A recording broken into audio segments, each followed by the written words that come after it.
Okay, so what's up? Today we're going to be doing a review on David, so stay tuned.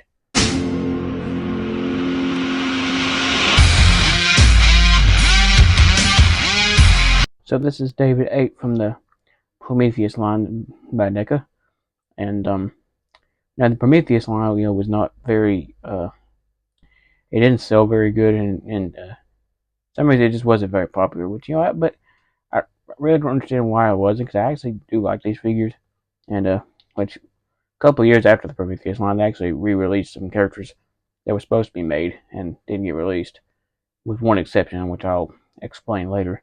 But so let's uh get into the accessories because, like I said, I don't have the packaging because this was in a blister bubble.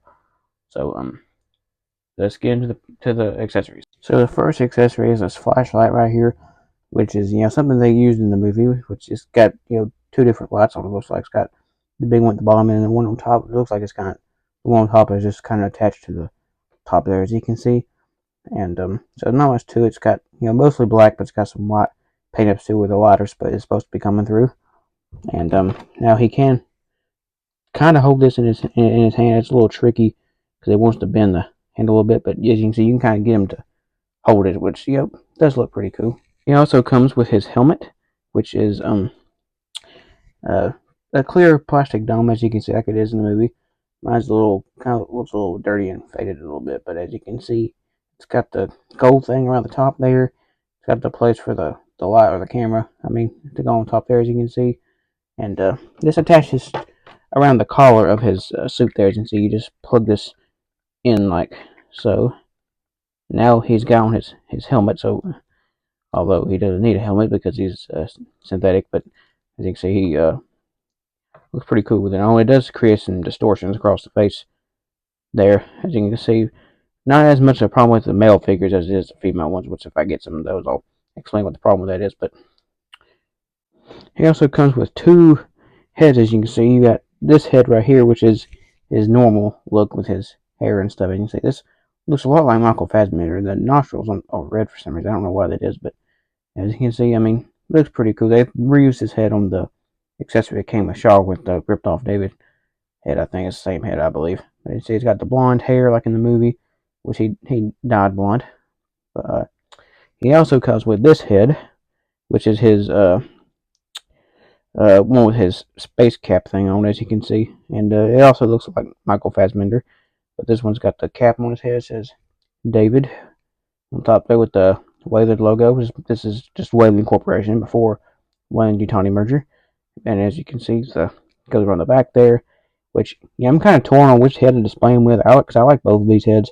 This looks more like David in the movie, but in the spacesuit when you got the helmet on, this makes a little bit more sense. I'm kind of torn on which head to use. Okay, so for articulation, David has pretty good articulation. It's got like a ball joint peck at the head there, which you can see he's got pretty good head movement.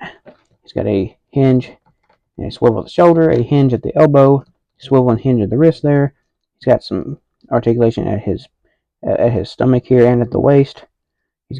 This figure does not use the diaper like on most NECA figures use. This one actually has just articulation right there, so it's kind of a neat touch there. As you can see, he's got pretty good leg articulation. It's hard to get him out. I don't want to break my figure, so he's got a swivel there at the bicep, which is stiff.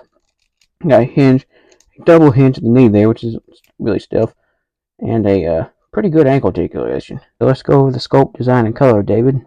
Actually, not starting with his head this time because I've done well over his head, but we'll start with his neck there. As I guess, as you can see, the spacesuit of the goes up under the armor piece there, and you can see the neck part of his spacesuit, which looks pretty cool. It's got like a black paint app in there too, and it's got like a dark wash on it too, basically. Look a little dirty, I guess. And you can see the lights around his neck there on the neck part where his helmet attaches to. It's painted white to make it look like the light, which as you can see, it's also in the back there. So focus. As you can see, it's in the back also. Now, in reality, you wouldn't be able to have lights in a helmet like that because you wouldn't be able to see. But that's just something they do in the movies. Now, as you can see, he's got this cord that goes on the camera right there. And from when I remember when I first got this figure, I got it all the way back in 2012 when it came out. And when it was packaged, it was wrapped around him like this, and that makes it look like a twisty tie. And I almost made the mistake of cutting this. Thankfully, I noticed it in time, so I saved the cord. Because they put a lot of black twisty ties on these things, so if you get one that's in package, you put an opening, you got to be very mindful of that. And camera's not on focus. There we go. As you can see, he's got a black, the black armor piece on for where his helmet attaches to. It also goes on the shoulders there, as you can see. Has the Weyland-Yutani logo. For some reason, my camera has not want to focus very good. As you see, it's got the Weyland-Yutani logo. I think it says Building Better World, Weyland Corp. I keep saying Weyland-Yutani because I'm used to saying Weyland-Yutani, but it's Weyland Corporation in Prometheus. But as you can see, the armor bits, there's like the patch of his arm there, and also goes all the way down to his elbow, and got like a gauntlet with the gloves, got the blue. The inside, his back has the Weyland Corporation logo on it, and as you can see, that's where the oxygen tanks are stored. I'm about not to help off my review station, but there's where the oxygen tanks are stored. You can see the suit goes on the back. Now, I don't know how David or anybody would sit down with them pockets and stuff all on their rear end. That'd be very uncomfortable to sit on. But as you can see, the gauntlets there on his right arm are a little bit different from each other. This one's got a little bit different, so it's kind of like a Predator gauntlet. I guess he can activate a self-destruct thing if he wants to. But as you see, the leg pieces go around the back. As you can see, the blue lines in the suit. You see there's some thigh armor right there. He's got a belt with another flashlight on his belt, which is not removable. He also got some knee pads, which are very got a very V shape to them. It's like something you'd see like in not Transformers. What is it? Power Rangers. What I mean, it's like something you'd see in Power Rangers with a big V shape. And as you can see, it's got his boots. That clasp around the front there, and also got the the armor bits on the boots there. As you can see, it goes around the top. It kind of reminds me of something like you see Man of Steel with Krypton. I thought the armored part of the boot in that movie. And there's also peg holes in the bottom of his feet. And so for comparison time, here is David next to the other synthetic I do have. Now they did make Ash, from the first movie. Unfortunately, I don't have Ash, but I do have Bishop from Aliens. And as you can see, Bishop is a little bit shorter than David, as you can see. Now, Bishop, was different than David. In the movie was more nefarious, I guess, and he was more evil, than Bishop. Which Bishop did experiment on like the facehugger and stuff, did autopsies, which is something David did. But David was supposed to be the creator of the xenomorph, which kind of retcons AVP or contradicts it. So here's David compared to the other figure I have from the Prometheus line, which is the Deacon. Which the Deacon actually is a little bit taller than David. And the Deacon is not David's creation. The Deacon was born from the engineer, that was impregnated by the trilobite. And which in some script material and stuff, the Deacon was actually worshipped by the engineers, and the black goo was supposed to be the recreation of the blood of the Deacon, which within the very first part of the movie, the Deacon's blood is what the engineer drinks, not the black goo. And like I said, the black goo was a recreation of the Deacon's blood, which trying to be very more potent than the Deacon's blood. It wiped out all the engineers. It was much more dangerous. But as you can see, Deacon does stand a little bit taller than David, and which they never, which in the movie we don't know because they were never seen together in the movie. The Deacon was just kind of thrown in at the very end.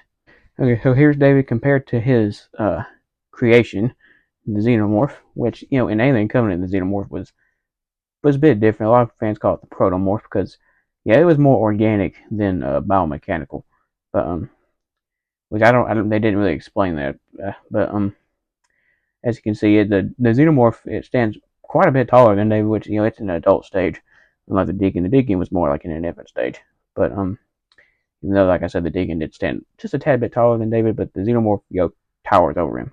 And here is David compared to Kane, which, as you can see, I put on his helmet and changed out the head for this comparison to more match Kane there, as you can see.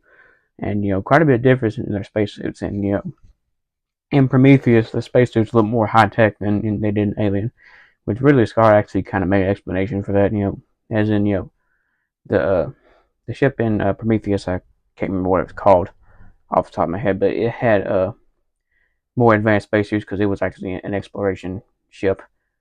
And now the Nostromo in Alien was, it was like a cargo vessel, so the spacesuits that they were given were less, high tech, because they weren't, going out and exploring things, and they were just a cargo ship, and they were given spacesuits just in case they needed them. So that's why it's quite different. As you can see, I've got them both holding their flashlights, which are also quite different. But in the first movie, they still had big mag lights back then, so that's why that one's so giant, and unlike the one in Prometheus. You know, things get more advanced as time progresses. So what do I think of this figure overall? I do like this figure, and I do like the film that David was featured in, or both films technically, since he was also in Alien Covenant. Although this is the way he was depicted in Prometheus, which now the only thing I really didn't like about that movie was it didn't really feature the xenomorph, but they kind of tried to stray away from that in that film. But still for what it is, it was an okay movie, and I did like I said, I do like this figure, and they did reuse this mold once, or technically they're supposed to use it twice. They reused this mold for Fifield, which unfortunately I don't have yet, and they were going to reuse this mold for Charlie Holloway, which was supposed to come out back in 2012 or 2013, and for some reason when they done the Lost line, I think is what it was called, with Shaw and Fifield, they released a figure of Vickers, which Vickers was not in the original line, but what happened to Holloway, I don't really know. Maybe they lost the mold or something. I don't know, but there's probably no chance of us ever getting that figure. So so if you like this video and want to see more like it, or see more Prometheus figures, give me a thumbs up to help me a lot, and don't forget to hit the subscribe button. Till next time.